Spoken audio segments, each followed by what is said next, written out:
와우. 달슨의 라이브. 아, 이제 K리그 정규 리그라고 해야 될까요? 그쵸. 마지막 라운드. 파이널 라운드로 가기 마지막 경기. 누가 파이널 A로 갈지 B로 갈지인데, 최근에 아무래도 일단 본격적으로 한번 얘기를 해볼 텐데, 그 전에 또 네. 저희가 지난 라운드 한번 봐야 되지 않습니까? 네, 성적을. 맞습니다. 네. 지지난 라운드죠. 그쵸. 저희가 주중 경기를 안 했으니까. 주말에 했던 경기인데 제가 3개, 페노님이 3개. 아, 또 비겼네. 야, 저희가 요새 계속 무승부 좀 많습니다. 아니, 김형중 기자님이죠. 네, 기자님이시더라고요. 1위로 올라갔는데 이거 너무한 거 아닙니까? 6경기 해가지고 4개 맞췄. 야, 이거, 야, 6경기 해가지고 이거 껴주면 안 되죠, 이거. 아, 그래서 안 내려가셨네요, 근데? 야, 2위 한 명 들어왔는데. 저 원래 사실상 2위 아닙니까, 이 정도면? 어... 인천하고 수원이 승점이 18 같습니다. 네. 같은데 이게 그냥 같은 거 정도가 아니라 인천은 쭉쭉쭉쭉 올라가는 거고, 맞습니다. 수원은 좀 내려가는 흐름이란 그쵸. 말이에요. 많이 내려가죠. 많이 내려갔어요. 승리 한번 못하고 계속 뭐 무승으로 가다가 맞습니다. 감독 바뀌면서 쭉 올라왔다. 한두 달 만에 이렇게 네, 됐어요. 완전 다른 팀이 돼버렸어요. 왜, 무슨 일이 있었던 겁니까, 인천에 도대체? 일단 인천 최근 성적을 좀 보면 알 수 있죠. 첫 승리 이후부터 6경기 동안의 성적을 놓고 보면, 아, 그러니까 이번 시즌 인천이 첫 승리했을 때, 네. 그것도 한참 뒤에 나왔던 거 아니에요? 그쵸. 아, 그부터 이제 최근까지 6경기 성적을 보면 인천이 K리그1 전체에서 1위입니다. 아, 진짜요? 네, 울산보다도 높습니다. 아, 최근 6경기만 네. 따지면 4승 1무 1패죠. 그리고 저 4승이 이번 시즌 인천의 모든 승리니까. 그러니까 그렇게 그러면 뭐 최근 6경기 동안 어마어마하게 좋다. 이거는 네. 이제 보여주고 있는 결과고, 그렇습니다. 어떻게 이런 결과가 나온 거예요? 일단 응. 가장 큰 포인트는 우리가 이제 인천 경기를 보면 인천 선수들이 엄청나게 뜁니다. 요새 보면 네. 아니 진짜 이게 그 승리에 대한 혹은 잔류해야 되겠다라고 하는 맞습니다. 갈망이 네. 그냥 몸에 그냥 확 느껴져요. 딱 그 미친 듯이 뛰어요. 뛰는 정말. 것만 봐도 막 간절해 보이잖아요. 다들. 그러니까 아, 나 저러다가 쓰러지지 않을까 정도로 막 어마어마하게 뛰더라고요. 경기 끝나면 다 막 넘어져 있고. 이제 최근 인천이 승리하는 16라운드, 첫 승을 했던 16라운드부터 이제 기록을 보시면 네. 활동량이나 스프린트 그 순위에 무조건 인천 선수가 한두 명 껴 있습니다. 아, 그러니까 저게 스프린트 1위라고 하는 게 그 라운드 전체 모든 팀이 그렇습니다. 1위예요? 그렇습니다. 선수들 중 1위. 아, 그럼 활동량 1위 김도혁. 그렇습니다. 그러면 그 라운드의 K리그 전체 팀 중에 1위? 그렇습니다. 미쳤네. 아니 근데 17라운드 때 지현학은 31회. 어떻게 31번을 스프린트를 해요? 그러니까 이거는 엄청나게 한 거죠. 엄청나게 뛴 거죠. 이게 가능하나? 그러니까 대충 이거 이 정도 하려면 3분에 한 번씩 스프린트를 해야 된다는 얘긴데. 그쵸. 자, 돼요 그게? 3분에 한 번씩 전력 질주가 된다고? 저희 설마 틀린 결과는 아니겠지. K리그에 그쵸. 졌는데. 와, 정동이. 그러니까 다 1위네. 그러니까 일단 맞습니다. 기본적으로 이 악물고 어마어마하게 뛰는 거예요. 맞습니다. 이게 이 기록으로 나타나네. 네. 우리가 말만 그냥 와, 인천 미쳤나 봐. 네. 라고 했던 게 데이터로 확인된다. 근데 아길라르가 사실은 우리가 수비를 걱정했는데 아길라 잘 안 뛴다. 예를 들면 네. 그런 얘기도 있잖아요. 저 정도로 뛰니까 그만큼 지금 인천 선수들이 지금 악을 품고 뛰고 오케이. 있다. 그리고 이 활동량을 활용해서 인천의 전술적인 포인트를 좀 살펴보면 아까 살펴봤던 것처럼 그 지연학의 스프린트 31번 네네네. 이게 나올 수밖에 없는 지연학이 그만큼 뛸 수밖에 없는 이유가 네. 이 지연학의 역할이 최근 인천의 경기에서 굉장히 중요합니다. 어떤 의미로 중요하죠? 일단 인천은 기본적으로는 상대 팀들보다 조금은 전력이 떨어지는 팀으로 분류가 되니까 네. 기본적으로는 수비적인 면이 탄탄해야 되죠. 그래서 지금 보시기에 왼쪽에 있는 것은 아무래도 수비 밸런스가 좀 되어 있고. 그렇죠. 하지만 수비만 할 수 없기 때문에 수비를 두껍게 하지만 빵 칠 때는 또 어마어마하게 그러면 전환을 빠르게 많이 해야 되겠네요. 맞습니다. 아. 그래서 그 핵심이 되는 선수가 바로 지연학이죠. 그래서 수비할 때는 빠르게 내려와서 저 중앙 미드필더 자리에 위치하다가 공격 상황이 되면 그 순간부터 빠르게 뛰어나가야 되는 저렇게 측면 지역으로. 저러면 토 안 해요? 그러니까 저 31회 한 다음에 그 다음 라운드에 완전 퍼졌어요. 그리고 그 지연학을 이제 도와주는 선수 그래서 아까 김도혁이 그러니까 미친 듯이 그쵸. 뛰었구나. 김도혁 선수입니다. 그 지연학이 측면으로 쭉 나가 있을 때 결국에는 중원에 있는 선수가 한 명 빠지니까 네네. 그때 김도혁이 조금은 올라와서 많이 움직여주면서 좀 밸런스를 맞춰줘야 되는 거죠. 이게 되게 중요하겠네요. 인천이 여기서 만약 승점을 1점이라도 번다면 그 이상을 그러면 번다면 이제 또 수원은 수원 진짜 네. 와, 근데 진짜 지난 라운드도 우리 얘기했지만 수원 큰일 났어 진짜. 내려갈 것 같아. 객관적으로 봐도 내려갈 것 같아. 이 찐팬인데 어떻게 근데 진짜 안 올라오더라. 저 요즘에 인천 경기 자주 봅니다. 재밌어가지고. 근데 자, 지난 경기에서 지원학이 안 나왔어요. 음. 근데 이게 정확하게 이제 구단에서 뭐 나온 게 없는데 혹시 이제 지원학이 부상이나 네. 또 많이 뛰는 역할이다 보니까 좀 네. 몸 상태에 이상이 있다면 이번 경기 사실은 인천 입장에서는 굉장히 좀 큰 타격이겠죠. 맞아요. 그럼요. 그럴 수밖에 없죠. 예. 그래서 이제 저 지원학이 뛰던 위치에 혹시 지원학이 나오지 못하면 저 자리에서 어떤 선수가 뛰어줄 수 있을 것이냐. 이것이 지금 인천에게 굉장히 중요한 포인트 중 하나고. 이번 울산 경기만 놓고 보면. 네. 그리고 그 과정에서 이제 후보군이 될 수 있는 선수가 송시우. 시우 타임. 가 있을 수도 있겠고 네. 아니면 송시우가 조금은 이제 수비적으로 내려오는 역할이 사실은 조금 부족하니까. 네. 지난 경기 선수니까요. 그렇죠. 지난 경기에서는 김도혁을 저 위치 좀 올라가서 뛰었거든요. 김도혁 선수가. 그래서 김도혁 선수를 조금 올리고 이제 수비형 미드필더 자리에는 저 문주한 선수. 저런 플랜 B도 있다. 네, 그렇게 오케이. 배치할 수 있는 포인트가 있다. 지원학이 나오지 않았을 때. 오케이. 자, 울산도 가보죠. 울산. 네, 울산은 사실 지난 경기에서 많이 안 좋았죠. 전북. 네. 전술 변화를 가져왔는데 그게 전혀 안 먹혔죠. 하기가 그렇게 뭔가를 하나 중요한 순간에 우리 쉬 계장님이 꼭 중요한 순간에 뭐 하나 던지는데 그게 잘 안 돼요. 우리 김동 감독님. 꺼내서 던지는데. 사실 지난 경기 왼쪽이 지난 경기에서 했던 이제 포메이션인데 고명진과 이청용을 이제 기용시키고 좌우 측면에 홍철과 김태환. 그다음에 이제 3백. 그렇죠. 그런데 사실 이 경기 이전부터 김인성 선수가 부상이었어서 네. 이렇게 나온 게 사실은 김인성 선수가 없기 때문에 그래서 이번 라운드에 김인성 선수가 돌아오게 되면 저 김인성 선수를 중심으로 좀 전방으로 뛰어나가는 역할, 좀 공격의 스피드가 조금 살아날 수 있겠다. 이번에 돌아옵니까 김인성은? 네, 지난 경기 뭐 후반전에서 나왔으니까 그러니까 선발로 나오지 않을까요? 오케이. 그 모든 거 아까 데이터로도 설명 잘하신 것 같은데 좀 간절한 것 같아요. 맞습니다. 간절함이 최근에 그걸 이끌어가는 것 같은데. 그래서 다 이기고 나서 맨날 그 사진을 찍더라고요 모여서. 그러니까. 네. 근데 그리고 또 이게 고기도 먹어봤던 사람들이 먹는다고 잔류 싸움에서 버텨봤거든.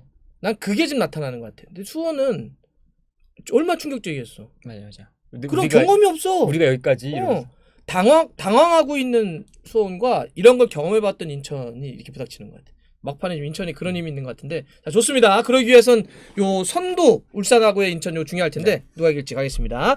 참고로 이 경기에 울산은 불투이스, 인천은 정동윤이 못 나옵니다. 징계 받아가지고. 자, 갑니다. 하나, 둘, 셋. 울산. 1점 정도는 따오지 않을까. 그리고 감독님 인터뷰를 봤거든요 오기 전에. 근데 울산을 우리가 만나지만 울산이 나중에 이 경기를 돌아왔을 때 저 경기 잡았으면 우리가 우승할 수 있었을 텐데 라는 말을 나오게 하겠다. 그 얘기를 왜 이제 해요? 자, 포항과 상주 이제 가보죠. 네. 일단 이 경기에서는 일단 요거는 제가 데이터 하나만 먼저 말씀드리고 시작해보죠. 요 경기는 일단 포항이 지금 전력도 좀 많습니다. 맞습니다. 공격수 일류첸코와 최영준이 징계받아서 못 나오고 미드필더 오닐은 좀 가정사 때문에 지금 이 경기 또 뛸 수가 없습니다. 그래서 뭐 일류첸코도 못 나오고 최영준도 못 나오고 또 오닐도 못 나온다. 그런데 이 공백을 어떻게 또 메워줄 것이냐. 메워야죠 누군가는. 그것이 이제 뭐 포항의 가장 큰 포인트겠죠. 그래서 일단 최전방 일류첸코가 나오지 않았을 때는 팔라시오스가 일류첸코가 안 나올 때 한번 스트라이커로 뛴 적이 있죠. 네. 그래서 아마도 팔라시오스가 뛸지 않을까 하고, 그리고 이제 중원 라인을 조금 살펴봐야 되는데 저 이제 공격형 미드필더 자리에는 보통 이제 팔로세비치가 뛰는데 근데 지난 경기에서는 중원에 이제 오닐이 없으니까 팔로세비치가 이제 한 칸 내려가서 뛰었거든요. 이제 그것처럼 이제 이번 경기에서도 팔로세비치가 좀 한 칸 내려와서 뛸 수 있는 가능성이 좀 높다. 플랜 B가 어떻게 가동하냐가 중요하다. 많이 못 뛰니까. 그러면서 이제 심동훈이 공격형 미드필더로 뛸 수 있는 요런 좀 배치가 되지 않을까. 뭐 심동훈은 뭐 워낙 빠르고 기술이 좋은 선수이기 때문에 저 위치에서 또 계속 뛰었으니까요. 이번 시즌에. 네. 상주 같은 경우는 최근 저 문선민 선수를 공격적으로 활용하는 이제 고민을 엄청나게 하고 있습니다. 이제 문선민 선수가 최전방에 좀 기용이 되면서는 일단 아예 스트라이커로 배치하던가 아니면 지난 경기에서는 보니까 이제 후반전에 이제 저렇게 투톱 형태로 배치해서 문선민의 좀 수비적인 부담을 좀 덜고 오히려 공격에만 좀 집중해라 이런 포인트들이 있었거든요.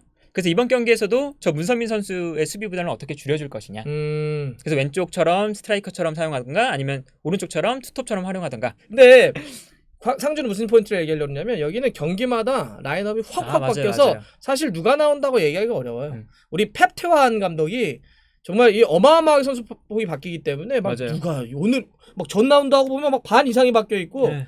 여기 굉장히 막 변화폭이 커요. 네. 그런데 또 그게 경기 또 까보면 생각보다 또 조직력이 또 높아요. 맞아요. 네, 그러니까 잘 정말 맞춰져 신기합니다. 있죠. 예. 잘 맞춰져 있죠. 자 그러면 여기까지인가요? 네, 여기까지입니다. 자, 이건 까다로운데. 근데 포항이 FA컵에 이번 시즌 굉장히 올인하고 있습니다. 열심히 왜? 하고 있습니다. 왜?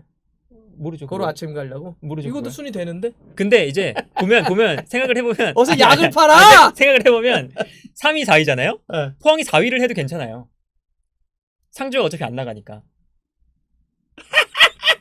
그거랑 이거 승부패 맞추는 건 뭔 상관이야? 아니, 포항이 여기 이 경기에 알았어. 조금 힘을 빼고 나올 수 알았어. 있다. FA컵을 위해서. 알았어. 자, 승부패 그렇다는 맞춥시다. 거죠. 자, 승부패 맞춥시다. 자, 알았어.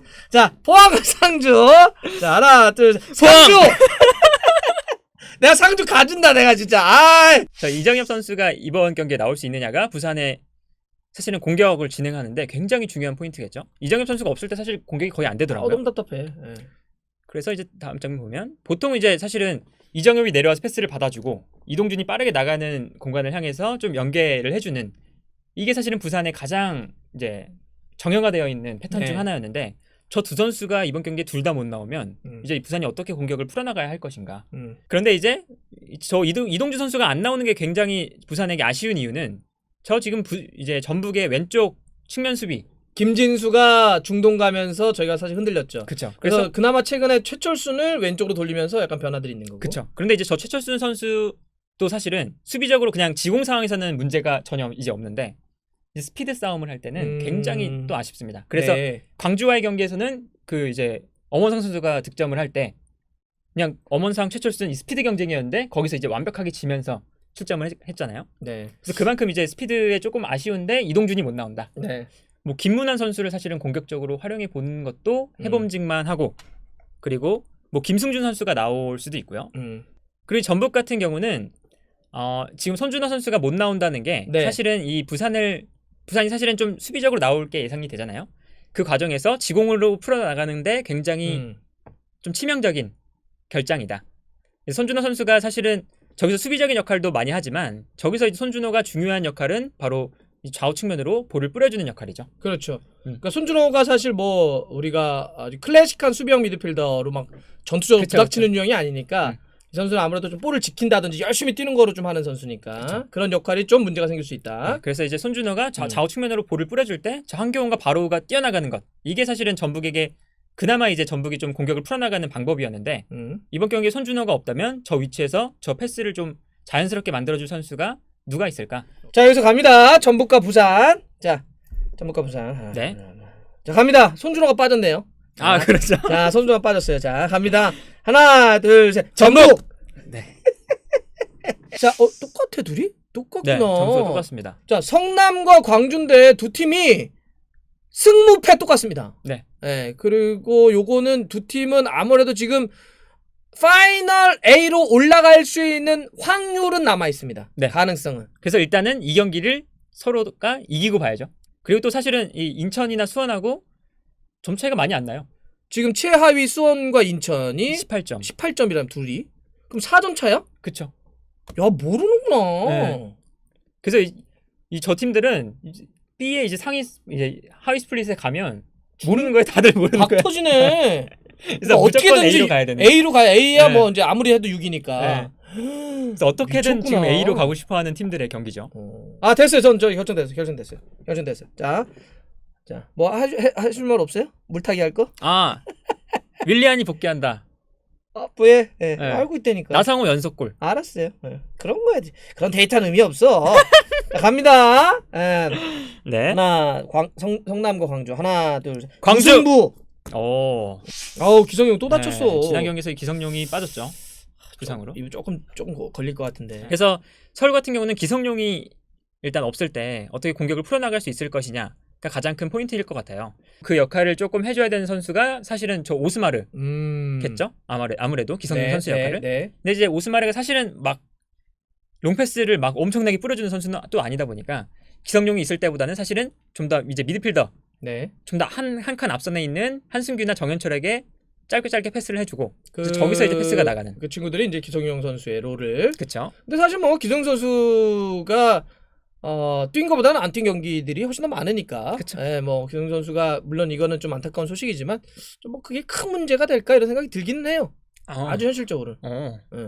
근데 저는 더 큰 문제가 사실은 김원식 선수가 안 나온다는 거라고 생각합니다. 그래서 이제 저 김원식 선수가 안 나오니까 중원에 사실은 기동력이 너무 많이 부족해졌고 그래서 김원식 선수가 없을 때 이제 오스마르가 나오는데 아무래도 좀 기동력엔 차이가 많으니까 오케이. 그 부분이 조금 서울에겐 아쉽다. 오케이, 좋습니다. 그리고 대구 같은 경우 대구 일단 좀 박수 한번 치고 가죠.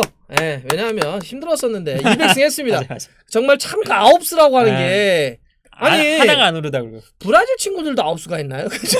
세징이야 그렇게 열심히 하는데 맞아요. 한국에 9세 걸려가지고 199승에서 멈췄다가 드디어 이제 200승을 했습니다. 눈물의 200승을. 예. 사실 대구에 좀 공격을 이끌어가던 선수들이 조금 부진하다. 네. 이게 문제였는데 오히려 지난 경기에서는 그 두 선수를 아예 과감하게 빼버리고 오히려 그 없는 상태에서 승리를 거뒀습니다. 그리고 그 과정에서 이제 중원에 있는 이제 츠바사나 박한빈 저 선수들이 세징야가 볼을 잡았을 때 엄청나게 전방으로 부지런하게 뛰어나가주면서 그리고 대안이 지난 경기에서 몸 상태가 엄청 좋았어요. 그래서 중앙에서 에드가 역할을 또 잘 수행해주면서 이게 공격이 잘 이루어졌거든요. 네네. 그럼에도 불구하고 지금 세징야에게 좀 집중되는 공격 패턴이 너무나 좀 과도하다. 그래서 세징야의 좀 공격을 조금 분산시켜 주려면 결국에는 이제 뭐 에드가나 김대원이 나와서 잘 해줘야 된다. 오케이. 요게 좀 포인트가 아닐까 합니다. 하긴 세징야만 너무 많이 했어. 이번에 이제 40, 했으니까 얼마 또 할지 더. 네. 여기까지인가요? 네, 여기까지입니다. 아, 이건 좀 어렵다. 잠깐. 서울 홈이잖아요. 아, 그렇죠. 기성용 못 나오고. 아, 그럼요. 갈까요? 자, 가요. 자, 하나, 둘, 대구! 사실 이 경기가 어마어마하게 중요해요. 맞습니다. 이 경기가 사실 이 마지막 라운드가 이제 20일 일요일 3시에 일제히 다 열리는 거잖아요. 그죠? 정규리그 마지막 경기이기 때문에. 근데 제가 봐서는 이 경기가 굉장히 중요해요. 왜냐하면 강원도 파이널 A로 올라가냐 못 걸려냐가 결려있고 네. 수원은 지금 어쨌든 초반에 보여드렸지만 엄청난 급반전하고 있는 인천과 딱 닿아있기 때문에 맞아요. 이 경기가 저는 어마어마하게 중요하다고 보거든요. 진짜. 네. 네. 일단 강원 같은 경우도 사실 최근에 조금 사실 어려움이 많았죠. 그런데 이제 최근 경기들을 보면 저 이현식 선수의 움직임을 좀 다시금 활용하는 네. 이런 패턴들이 많아지고 있습니다. 저 이현식 선수가 지난 시즌에 굉장히 좋은 활약을 보여줬었는데 이번 시즌에는 조금은 이제 저 이현식 선수를 활용하는 빈도가 좀 많이 없어졌었거든요. 그래서 어떤 방식으로 좀 활용을 하냐면 수비 상황에서는 저 오른쪽 풀백인 신광훈 선수가 중앙 수비처럼 내려오고 그리고 정석화 선수가 아예 측면 좀 풀백, 윙백처럼 좀 아예 내려옵니다. 그래서 아예 저 5명의 선수가 수비 라인을 만들고 하는데 이제 역수비 상황이 되면 저 정석화 선수가 수비에서 공격으로 나가는 좀 거리가 워낙 멀다 보니까 그죠. 죽겠네. 이때 이제 이현식 선수의 진가가 나오는 거죠. 이현식 선수가 측면에서도 뛸 수 있는 선수니까. 그렇죠. 이현식 빠르니까. 선수가 중앙 미드필더 자리에 있다가 빠르게 측면적으로 달려나가는. 그러면서 정석화 선수가 올라올 수 있는 시간을 조금은 벌어주는. 그러니까 최근에 강원은 이현식을 봐라. 그렇죠. 그래서 이현식 선수가 사실 지난 경기에서도 엄청 잘했고 그래서 이제 이번 경기에서도 이현식 선수의 좀 플레이가 좀 핵심이 될 수 있지 않을까. 그런데 이제 정석화 또 혹은 신강훈 그 자리에서 사실은 수원이 최근 많이 공격 패턴을 저 지역에서 많이 이루어지고 있습니다. 왼쪽 지역. 뭐 박상윤 선수는 아까 이현식 선수의 움직임을 생각하시면 될 것 같아요. 공격을 시작하는 순간 측면으로 빠르게 뛰어나가는 이런 역할도 있고 또 사실은 지공 상황에서는 김민우가 쭉 공격적으로 올라와 주면서 이때 이제 양상민이 김민우가 좀 올라갈 수 있도록 좀 왼쪽 풀백으로 좀 움직여주는 이런 플레이들도 있고요. 오케이. 그래서 수원 같은 경우는 저 왼쪽 측면에서 좀 네. 뭔가를 만들어내기 위해서 근데 노력을 수원은 할 거고. 맨날 왼쪽이에요. 맞아요. 염기훈이 나와도 저쪽이죠. 수원은 올 시즌 내내 왼쪽이야. 저쪽이야. 아니 오른쪽 공격에서 좀 플레이할 수 있는 선수가 사실 부족해요. 오른쪽에서. 저희가 이제 승부표로 가야 되는데 수원의 간절함이 좀 많이 작용하겠죠 이 경기는. 그쵸. 떨어지면 큰일 난다라고 하는. 최근 이제 3경기 동안 2패 1무 2패. 1무 2패. 자, 수원과 강원 홈입니다. 그럼요. 염기훈 선수가 또 나오면 또 한 방이 있으니까. 아, 그럼 이거 엄청나죠. 자, 갑니다. 하나, 둘, 셋. 강원! 다음 주에 봬요. 네. 안녕.